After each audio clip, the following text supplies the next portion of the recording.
manuprāt, tas ir ļoti svarīgi, sekot līdz tam, kas notiek mūsu dzimtenē, un būt pārliecinātiem, ka valsts nenonāk tādu cilvēku rokās, kuriem mūsu valsts liktenis nemaz nerūp.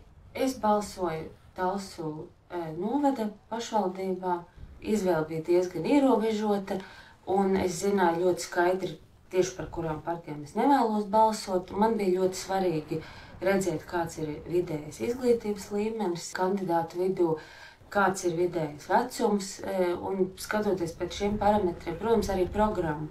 Bet programmas, jāsaka, bija diezgan līdzīgas partijām. Esmu arī deklarēta Rīgā, un mums ir arī šeit mazs Latvijas pilsonis, kuram tieši vēlēšana dienā paliek 1 gadiņš. Es arī strādāju Latvijā tālmācības vidusskolā, un tāpēc arī piedalos dažādos kultūras, ekonomiskos, politiskos notikumos, tā kā interesējos par tiem, un ir ļoti svarīgi balsot. Balsojam pār nemainīgi par Nacionālo apvienību.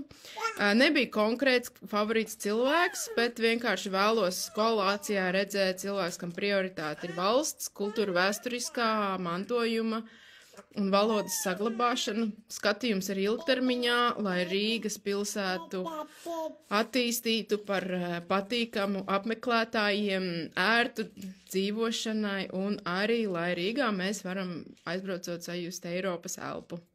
Vienmēr aktīvi sekojam līdz tam, kas notiek Latvijā ekonomikā, kultūrā, sportā.